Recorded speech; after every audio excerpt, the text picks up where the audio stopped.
El que quiera servirme, que me siga, para que donde yo esté, también esté mi servidor. El Señor esté con ustedes. Lectura del Santo Evangelio según San Juan.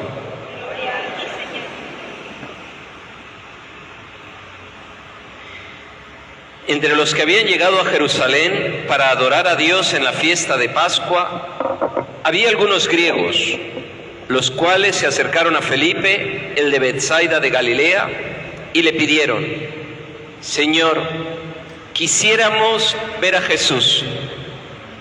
Felipe fue a decírselo a Andrés.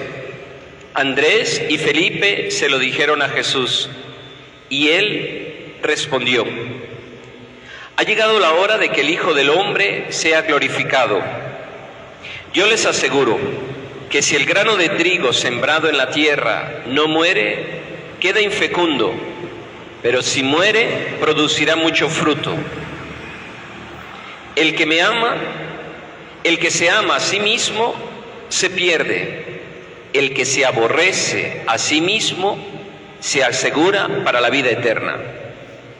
El que quiera servirme, que me siga, para que donde yo esté, también esté mi servidor. El que me sirve será honrado por mi Padre. Ahora que tengo miedo, le voy a decir a mi Padre: Padre, líbrame de esta hora. No, pues precisamente para esta hora he venido. Padre, dale gloria a tu nombre. Se oyó entonces una voz que decía: lo he glorificado y lo volveré a glorificar. De entre los que estaban presentes allí oyeron aquella voz. Unos que habían sido un trueno decían, otros que le había hablado un ángel. Pero Jesús dijo: esa voz no ha venido por mí, sino por ustedes. Está llegando el juicio de este mundo. Ya va a ser arrojado el príncipe de este mundo. Cuando yo sea levantado de la tierra, atraeré a todos hacia mí. Dijo esto, indicando de qué manera habría de morir. Palabra del Señor. Gloria a ti, Señor Jesús.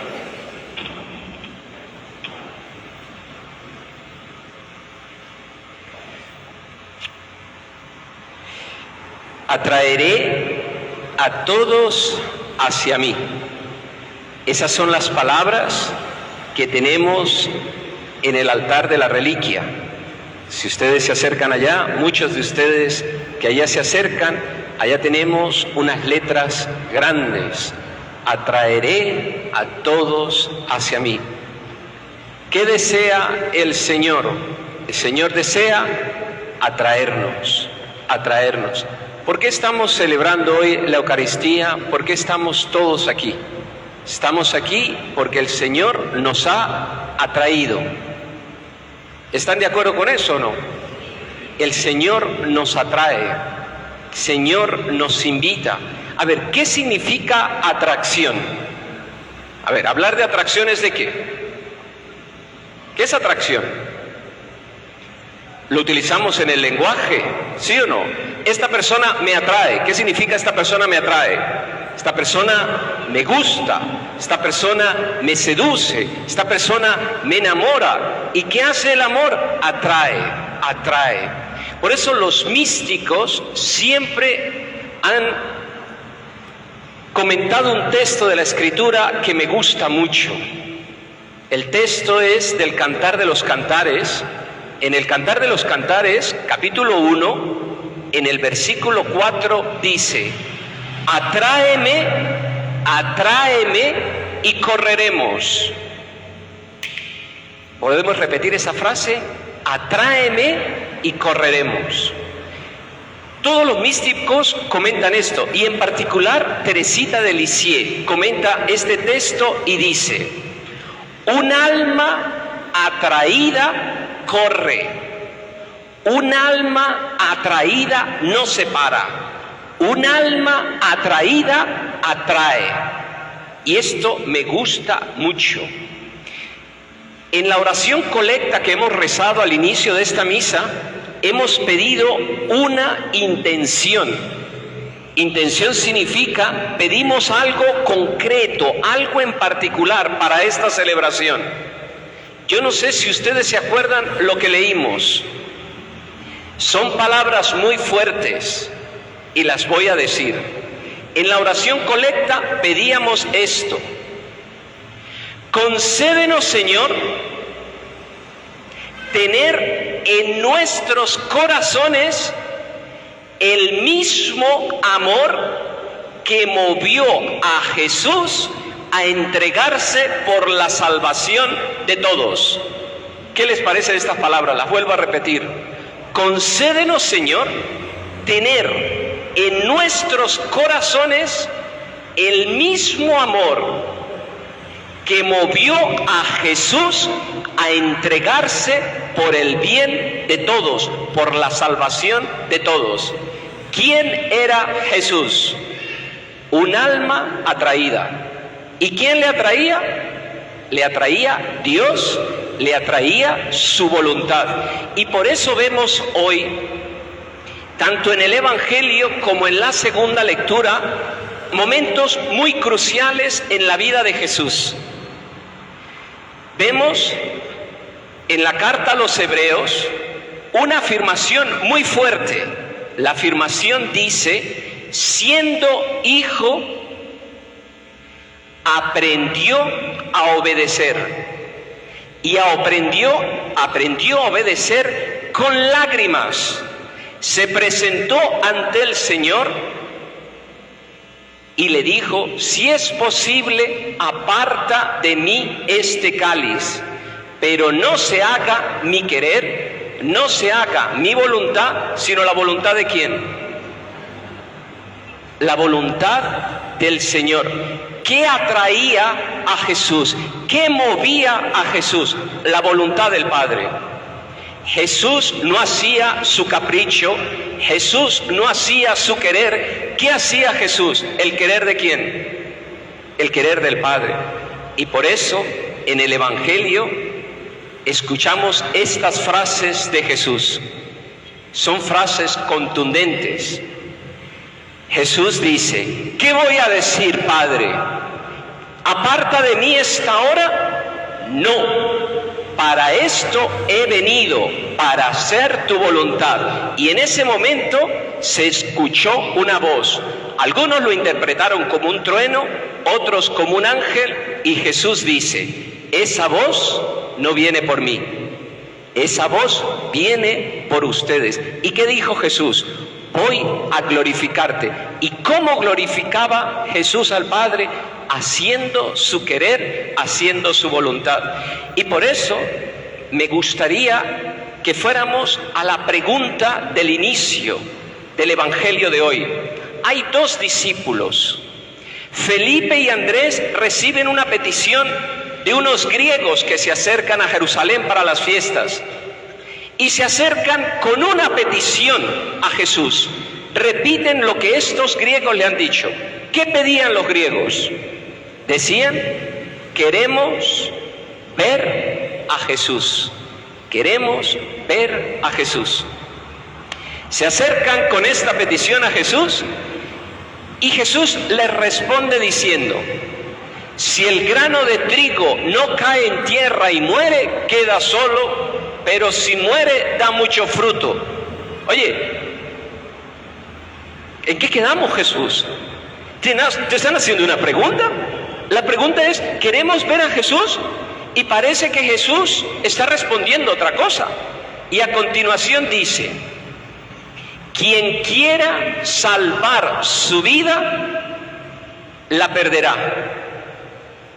Pero el que pierda su vida por mí, la salvará. Oye, Jesús, ¿en qué quedamos? ¿Por qué no le respondiste más claramente a estos discípulos? Queremos ver a Jesús. ¿Por qué no le diste una respuesta más clara? ¿Qué tiene que ver el grano de trigo que se cae en tierra y muere? ¿Qué quiere decir esto? Que el que quiera ganar su vida la pierde y el que la pierde la gana. Pues hoy me gustaría ofrecerles una interpretación muy sencilla. Jesús quiere ser visto, Pero ¿dónde será visto Jesús? ¿Dónde le verán? A ver, ¿dónde verán a Jesús? ¿Dónde quiere ser Jesús visto? En nosotros. En nosotros. Y les voy a poner un ejemplo muy sencillo. Cuando yo estaba en Filipinas, allí hay muchos niños en la calle que venden velas. Yo la primera vez que llegué allí me equivoqué, porque venía con una lógica en que si tú compras unas velas, ¿qué estás esperando? Que te den velas. Pero allí la cosa es distinta. Tú compras las velas y los niños no te dan las velas, sino que los niños rezan por ti y como se funden las velas, vuelven a hacer más velas. Bueno, lo cierto del caso es que había un niño de estos vendiendo en la calle las velitas y dos amigos iban a agarrar el bus. Uno de ellos corrió, miró al niño que estaba en medio, se lo llevó por delante y al niño se cayó con todas las velas. Pero él no se paró, siguió adelante y se subió al bus.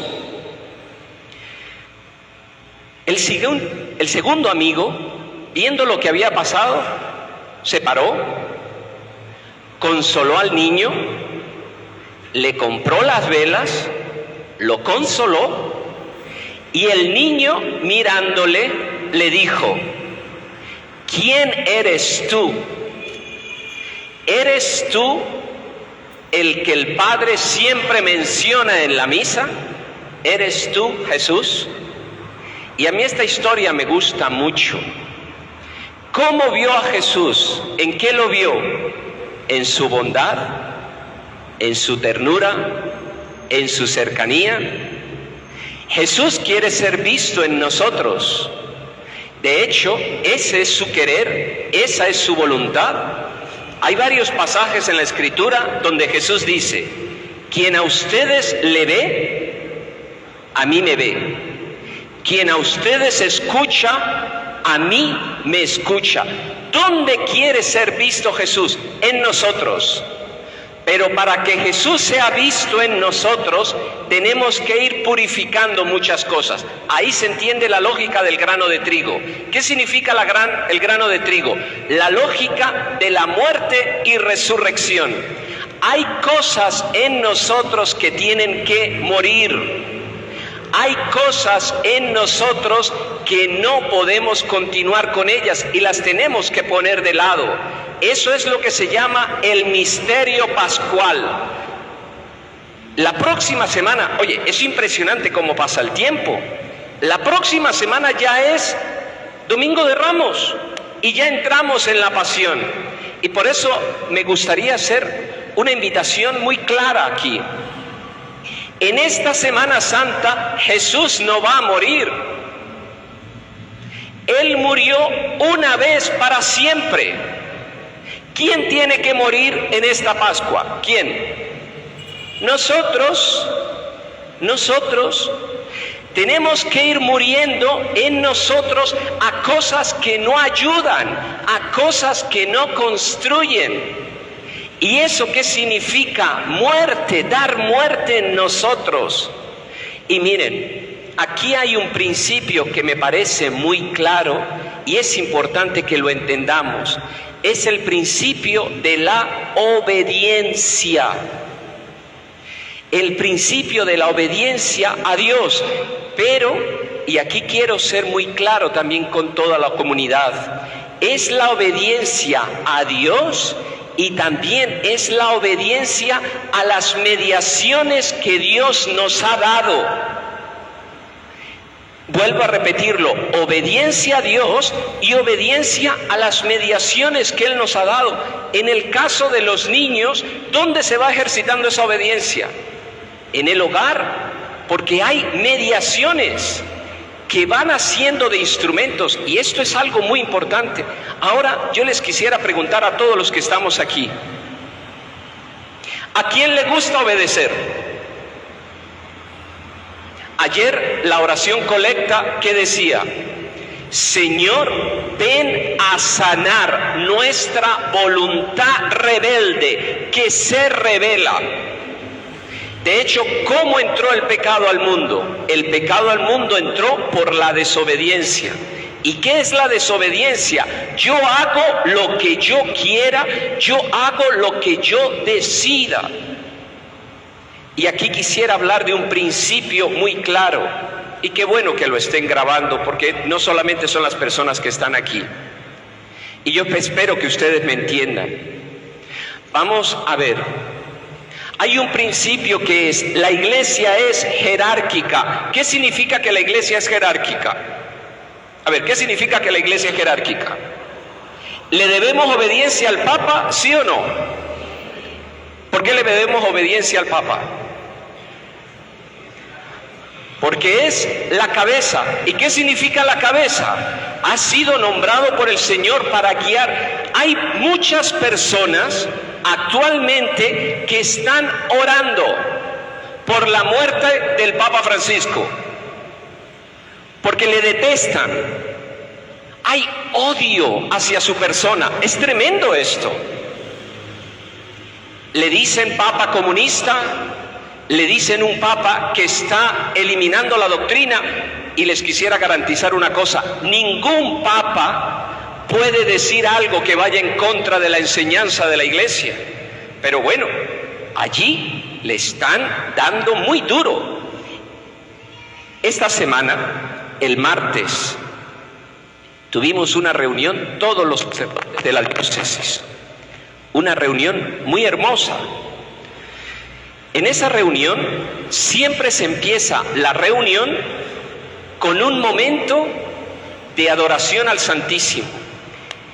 Esta semana me interpeló mucho, porque en ese momento de adoración termina la adoración con una oración, y se pide en esa oración protección al Papa contra todos sus enemigos.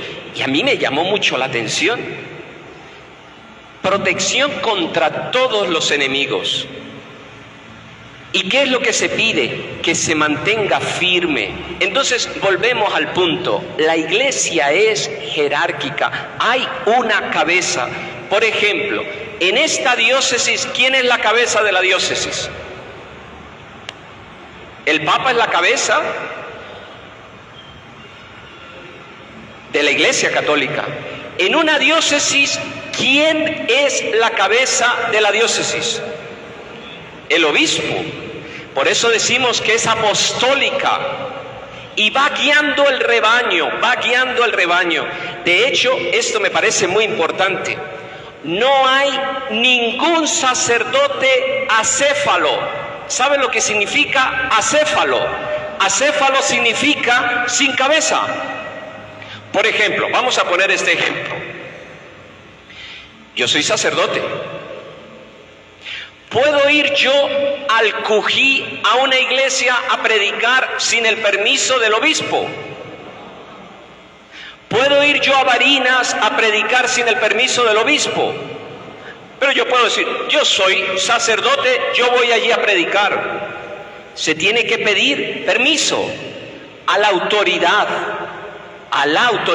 a la cabeza. Y aquí quisiera ir a un punto muy particular. Un sacerdote que está asignado en una parroquia, ¿ese sacerdote se asigna a esa parroquia? Un sacerdote no se asigna. A un sacerdote le asignan. ¿Qué significa? Él está bajo obediencia. A ver, ¿me estoy haciendo entender o no? Entonces yo les quisiera preguntar, ¿quién es la cabeza de esta comunidad parroquial? ¿Quién es la cabeza? A ver, ¿podemos repetir el nombre? ¿Quién es la cabeza de la comunidad parroquial aquí? Rafael Loyo. Y estuvimos todos aquí. Hay un nombramiento. Él es cabeza de esta iglesia.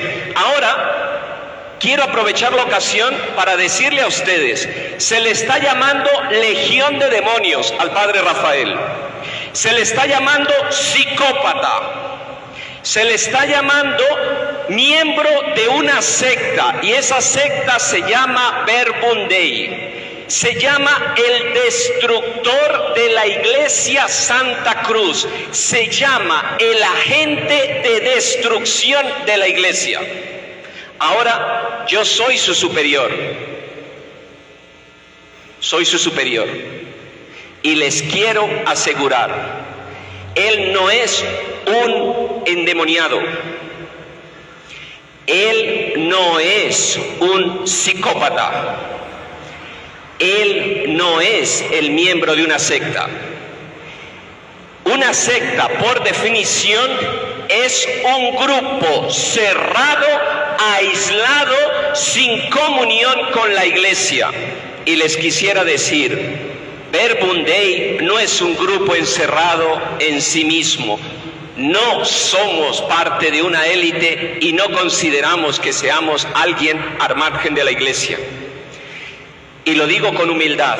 Este martes me llamaron a predicar a todos los sacerdotes de la diócesis de aquí. ¿Ustedes creen que si somos parte de una secta nos van a llamar los obispos de aquí, de Yaracuy, de Barinas? Por favor. ¿A qué les estamos invitando a ustedes? A que nos acerquemos al Señor. Y aquí quiero decir algo muy claro. Un sacerdote es bueno cuando complace a todo el mundo.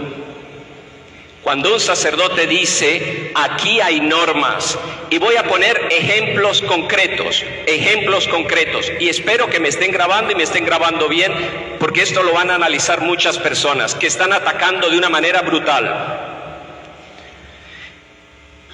Se puede hacer aquí un anuncio de unas actividades que se van a realizar sin el consentimiento previo del sacerdote. Díganme ustedes. Es una insolencia, es un atropello, es un ataque. Pedir antes de cualquier anuncio, se hace una presentación y se pide permiso. A ver, ¿qué significa obediencia? Obediencia significa que me pueden decir que sí o me pueden decir, a ver, vuelvo a decirlo, obediencia significa me pueden decir que sí o me pueden decir que no. Si el sacerdote está obligado a decir a todo que sí, ¿se está pidiendo permiso? No se está pidiendo permiso. Entonces, yo hoy estoy hablando de esto porque me parece un punto muy importante que nos ayudemos, y voy a acabar con este punto. Si hay un problema en esta comunidad, ¿a quién se le piden cuentas de lo que está pasando en esta comunidad? Vamos a poner un ejemplo. Se organiza una excursión y allá afuera hay un autobús. Y se le dice al sacerdote, por favor, firme aquí porque esta excursión ya se va. Si el sacerdote dice, ¿a dónde van a ir? ¿Con quién han consultado? De aquí no salen porque aquí esto no se ha hablado. Si eso se hace, ¿el sacerdote quién es? ¿Un aguafiestas? Ese es otro nombre que le están diciendo. Nuestro párroco le llaman un dictador y le llaman Maduro. Entonces, si ya lo saben, le tendremos que decir que se deje el bigote. Pero no es así. Las cosas se consultan. Si hay un problema, ¿a quién se le piden cuentas? ¿A quién? A la cabeza. ¿Y quién es la cabeza? El padre Rafael Loyo. Por eso yo les quiero hacer una invitación a todos los que están aquí. No se dejen llevar por chismes. No se dejen llevar por infamias. No permitan que la cizaña les destruya. Cuando oigan comentarios negativos, ¿qué tenemos que hacer? Díganselo a la cabeza, pero yo no me voy a prestar para infamias, porque las infamias no hacen nada. Entonces, vamos a terminar con este punto. Atráeme y correremos. Están diciendo, el padre Rafael, por su comportamiento, la gente va a dejar la iglesia y se van a hacer evangélicos.